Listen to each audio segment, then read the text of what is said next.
नमस्कार दोस्तों, स्वागत है फिर से आपका एक नई हॉरर स्टोरी में।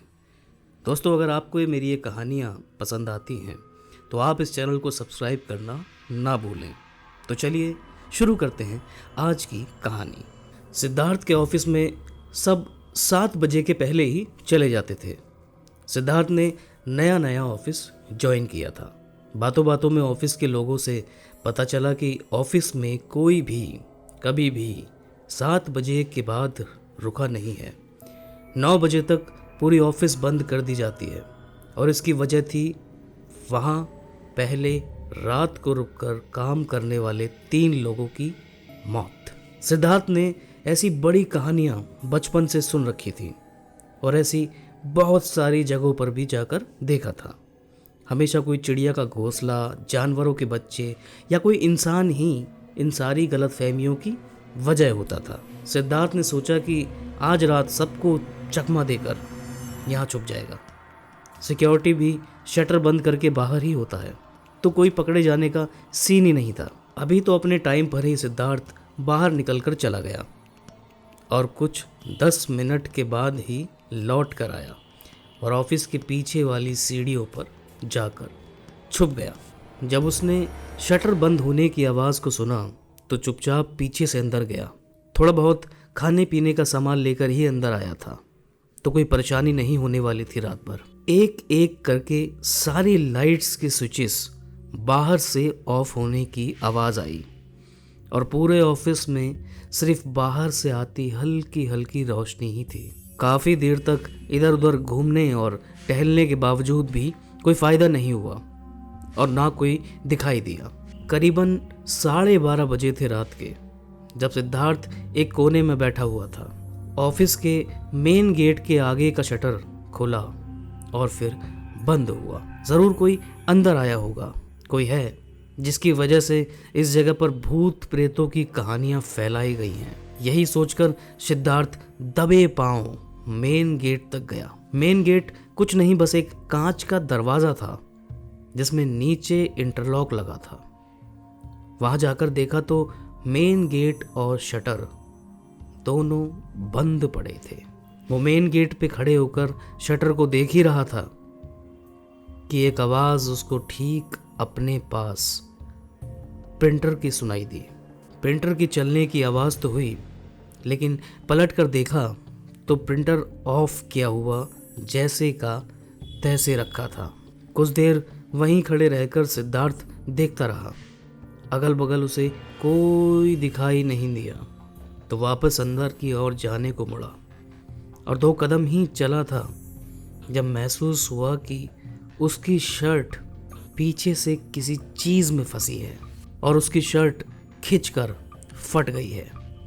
सिद्धार्थ वहीं ठिठक के रुक गया। पलट के शर्ट देखी तो थोड़ा थोड़ा समझ में आने लगा कि ऑफिस में क्यों कोई नहीं रुकता, क्योंकि शर्ट पर ज़रा सा भी फटे होने का निशान नहीं था। सिद्धार्थ सीधे सामने वाले कॉन्फ्रेंस रूम में जाकर चुपचाप बैठ गया, जहां से पूरा ऑफिस साफ साफ दिखाई देता था। कुछ देर वहीं बैठे बैठे समय बीत गया। पूरे ऑफिस को बाहर से आती हल्की रोशनी में वो देखता रहा।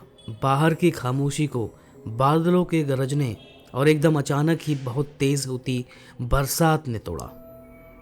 अंदर काफ़ी गर्मी थी और बाहर का मौसम बरसात से काफ़ी ठंडा हो चुका था। हल्की हल्की कांच पर उंगली घिसने जैसी आवाज़ हुई और पलटकर सिद्धार्थ ने खिड़की पर देखा तो छठे माले पर उसकी ऑफिस की खिड़की पर अंदर जमी भाप पर किसी ने लिखा था, हाय। सिद्धार्थ कुर्सी से गिर पड़ा। इधर उधर गिरता पड़ता सीधा मेन दरवाजे की तरफ गया और उस पर लगे कांच पर जोर जोर से मारने लगा और चिल्ला चिल्लाकर सिक्योरिटी को बुलाने लगा। और उसकी आवाज़ शायद बाहर सिक्योरिटी ने सुन ली थी। ऑफिस के बाहर का शटर धीमे धीमे खुला और सिद्धार्थ भी चिल्लाता रहा। 2 मिनट तक सिद्धार्थ चिल्लाता रहा, लेकिन ना सिक्योरिटी आया और ना ही कोई और। सिद्धार्थ ने पास रखी चेयर उठाई और खींच कर दे मारी उस कांच के दरवाजे पर। पूरा दरवाज़ा टूटकर टुकड़े टुकड़े होकर बिखर गया। और सिद्धार्थ वहां से बाहर शटर की ओर भागा, लेकिन उसकी आंखों के सामने बिना किसी के छुए या पकड़े शटर अपने आप बंद हो गया। सिद्धार्थ के हाथ पैर ठंडे पड़ चुके थे, लेकिन पूरा बदन पसीने से तरबतर था। सिद्धार्थ को इस वक्त अंधेरा भी किसी आत्मा से कम डरावना नहीं लग रहा था। सिद्धार्थ ने उठकर शटर के पास वाले स्विच बोर्ड की सारी स्विचेस ऑन कर दी और पूरा ऑफिस एक बार फिर रोशनी से जगमगा रहा था। सिद्धार्थ ने सोचा कि बाहर बिल्डिंग वाले लैंडलाइन पर फोन करके सिक्योरिटी को बोलेगा निकालने के लिए, लेकिन बैटरी खत्म होने की वजह से उसका मोबाइल ऑफ पड़ा था। दौड़कर अंदर लैंडलाइन से फोन करने गया तो लैंडलाइन भी डेड था। सिद्धार्थ अब सचमुच काफी बड़ी मुसीबत में था। वो सीधा अंदर ऑफिस की आखिरी कोने की ओर बढ़ा और एक एक कोने को ध्यान से देखता हुआ खिड़की तक गया। थोड़ी सी एक राहत की सांस मिली थी। सिद्धार्थ ने वापस शटर की ओर जाकर एक बार शटर को खटखटाने की सोची और बस 2 कदम बढ़ाए ही थे कि उसकी खिड़की के पास वाला बल्ब पार करते ही वो बल्ब फट गया। सिद्धार्थ कदम बढ़ाता गया और एक के बाद एक शटर तक पहुंचते पहुंचते ऑफिस के सारे बल्ब फट चुके थे। सिद्धार्थ शटर के पास खड़े होकर पीछे खिड़की की ओर पलटा तो देखा खिड़की पर जमी भाप पर लिखा था, लेट सिद्धार्थ त्रिवेदी। सिद्धार्थ को हर हाल में ऑफिस से निकलने की कोशिश तो करते ही रहनी थी और एकदम सही वक्त पर आखिरकार उसको एक तरकीब आ ही गई। खिड़की के छज्जे पे अगर पहुंच जाए तो दूसरे छज्जे पर जाकर सीढ़ियों तक पहुंच ही जाएगा। सिद्धार्थ इधर उधर देखते हुए गया और खिड़की खोली और खिड़की का हैंडल पकड़े पकड़े छज्जे पर उतरा और सिद्धार्थ के छज्जे पर पैर रखते ही छज्जा टूट कर गिरा। किस्मत से सिद्धार्थ ने खिड़की का हैंडल पकड़ रखा था, जिसकी वजह से वो नीचे गिरकर मरने से बच गया।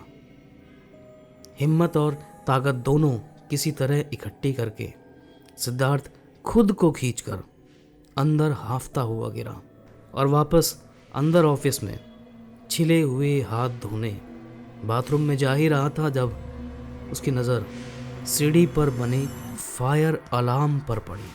तुरंत ही दिमाग ने एक उम्मीद की किरण वापस जला दी। जेब से लाइटर निकाला, एक कागज़ को मोड़ा और कुर्सी खींचकर उस पे चढ़ के अलार्म के ठीक 1 इंच दूर लाइटर जलाया और कागज़ को जला डाला। खुशी के मारे हंसी निकल गई सिद्धार्थ के मुंह से कि अब तो कोई ना कोई ज़रूर आ ही जाएगा, लेकिन कुछ नहीं हुआ। कागज़ जलकर खाक हो गया, लेकिन ना तो फायर अलार्म बजा और ना ही वहाँ कोई आया।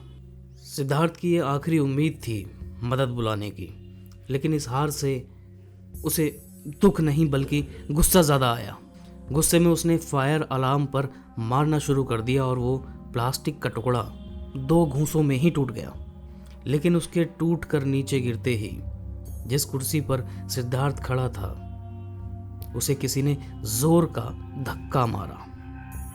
धक्का इतना तेज था कि सिद्धार्थ तो गिरा ही, साथ ही कुर्सी भी उसके करीब आकर रुक गई। सिद्धार्थ हैरान आंखों से एक बार उस कुर्सी को और उस स्मोक अलार्म के आसपास देख रहा था कि तभी वो कुर्सी थोड़ी सी सरकी, घूमी और फिर ऐसे झुकी जैसे कोई उस पर आराम से बैठकर पीठ के वजन से उसे झुकाए हुए है। और कभी वो कुर्सी आगे की ओर आती तो कभी पीछे की ओर। सिद्धार्थ की सांसें फूल गईं, माथा पसीने से तरबतर हो गया और हाथ पैर बिल्कुल सुन्न पड़ गए। कुर्सी का हिलना जैसे ही रुका, सिद्धार्थ धीमे से उठकर बैठने को हुआ और फिर सिद्धार्थ खड़ा हुआ ही था कि वो कुर्सी उस पर किसी ने फेंक कर मारी। सिद्धार्थ वक्त रहते झुककर बच गया और कुर्सी सीधे पीछे की दीवार पर जा लगी। सिद्धार्थ वहां से बाथरूम की ओर भागा तो बाथरूम की तरफ जाते हुए हर एक टेबल पर रखे स्पीकर से कुछ फुसफुसाने की आवाज़ें आ रही थी। सिद्धार्थ इस बार रुका नहीं, सीधा भागता ही रहा और बाथरूम में घुसते ही दरवाजे को बंद कर दिया और वहीं ज़मीन पर बैठकर हाँफने लगा। बाहर अब एक स्पीकर से नहीं बल्कि हर एक स्पीकर से आवाज़ें आ रही थीं। लेकिन इस वक्त उस खाली ऑफिस के खाली बाथरूम में सिर्फ सिद्धार्थ की धड़कनें और सांसें ही गूंज रही थी। अपने आप पर काबू पाकर आखिर सिद्धार्थ ने दरवाजे पर कान लगाकर बाहर की आवाज़ें सुनने की कोशिश की तो लगा जैसे आवाज़ें तेज से धीमी होती गईं और फिर बंद हो गईं। सिद्धार्थ ने सोच लिया था कि कुछ ही घंटे बचे हैं तो अब बाथरूम में ही बंद रहेगा, बाहर नहीं निकलेगा। लेकिन उसके दिल की बात शायद किसी और को पसंद नहीं आई, क्योंकि जिस वक्त वो कान लगाए आवाज़ें बंद होने के बावजूद बाहर की चीज़ों को सुनने की कोशिश कर रहा था, ठीक उसी वक्त उसके पीछे बाथरूम के अंदर से उसके कानों में किसी ने कहा, क्या हुआ, कुछ सुनना चाहते हो? सिद्धार्थ एक झटके से पीछे पलटा तो उसके आंखों के सामने फ्लश का बटन दबा और फ्लश चला। सिद्धार्थ के लिए बाथरूम भी अब महफूज नहीं था। बाथरूम का दरवाज़ा खोलकर सिद्धार्थ वहां से भागा और 4 कदम दौड़कर ही ठिठक कर रुक गया। उसके सामने पूरे ऑफिस की हर एक डेस्क पर कोई ना कोई बैठा हुआ काम कर रहा था। एक आदमी एक के बाद एक बल्ब्स लगा रहा था और कॉन्फ्रेंस रूम में एक आदमी कॉफ़ी की चुस्कियां लेता हुआ खिड़की पर उंगली चलाकर कुछ लिखे जा रहा था। और जैसे सिद्धार्थ वहां पर था, ये सबको एक साथ दिखाई दिया। अचानक ही सब रुक गए और घूर कर सिद्धार्थ को देखने लगे। इनमें से किसी को भी सिद्धार्थ ने कभी नहीं देखा था। सिद्धार्थ वहां से धीरे धीरे कदम में गेट की ओर बढ़ने लगा तो कॉन्फ्रेंस रूम में खड़ा हुआ वो आदमी कॉफ़ी का मग फेंक कर दंदनाता हुआ बाहर आया और सिद्धार्थ पर चिल्लाने लगा, कौन हो तुम और अंदर कैसे आए? Get out from here! Siddharth तो किसी पत्थर की तरह वहीं जम गया। पैर इतने भारी लग रहे थे कि कदम उठा नहीं पा रहा था और उस आदमी ने फिर से चिल्लाना शुरू किया, मेरी कंपनी को डुबो दिया तूने, इतने लोगों की नौकरी चली जाएगी तुम्हारी वजह से, चोर हो तुम। उस आदमी के इतना कहते ही वो सारे लोग भी अपना अपना काम छोड़ छाड़ के सीधे सिद्धार्थ की ओर बढ़ने लगे। सिद्धार्थ अब भाग भी नहीं सकता था, उसकी पीठ एक दीवार से सटी थी। सबने बुरी तरह सिद्धार्थ को मारना शुरू किया। मार खाते खाते सिद्धार्थ की हिम्मत जवाब दे गई और वो बेहोश हो गया। कुछ देर के बाद में शटर खुलने की आवाज़ आई और उसके बाद कुछ लोगों की आवाज़, जिससे समझ आया कि ऑफिस खुल चुका है और उसे हॉस्पिटल ले जाया जा रहा है। सिद्धार्थ बच गया, क्यों या कैसे, इस बात का जवाब सिद्धार्थ को भी कभी नहीं मिला और ना ही कभी उसने दोबारा जानने की कोशिश की। जिन चीज़ों में सिद्धार्थ का विश्वास था ही नहीं, आज सिद्धार्थ उन चीज़ों पर आंखें बंद करके भी विश्वास करता है। तो दोस्तों, ये थी आज की कहानी और अगर आपको कहानी अच्छी लगी है तो प्लीज़ चैनल को सब्सक्राइब करना मत भूलिएगा।